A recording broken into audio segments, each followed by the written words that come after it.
எங்களுடைய நாடகக் குழுவினுடைய 50வது ஆண்டு இது. நாடகப்பிரியாவின் 50வது ஆண்டு. இது வரைக்கும் நாங்கள் 7000 நாடகங்கள் போட்டிருக்கோம்.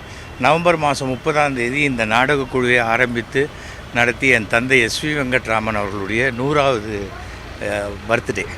அதனால் மாண்புமிகு தமிழக முதல்வர், துணை முதல்வர் இந்த நிகழ்ச்சிக்கு எங்களை பெருமைப்படுத்துகிறோம்.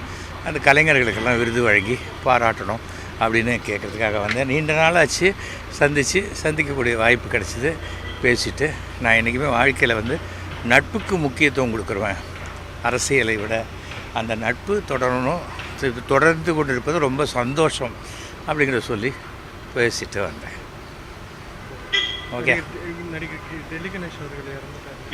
டெல்லி கணேஷ் இறந்துட்டார்.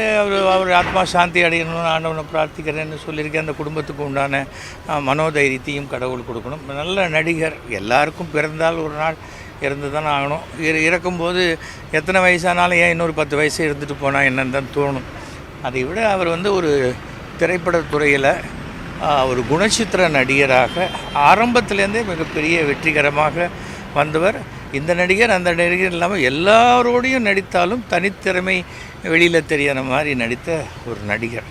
அதனால் டெல்லி கணேஷ் என்ற மனிதன் இறந்திருக்கலாம். டெல்லி கணேஷ் என்ற நடிகர் டிஜிட்டல் வேர்ல்டு இருக்கிற வரைக்கும் அவர் வாழ்ந்து கொண்டு தான் இருப்பார்.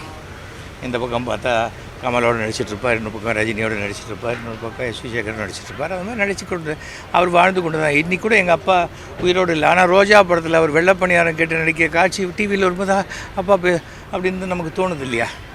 அது பாக்கியம்.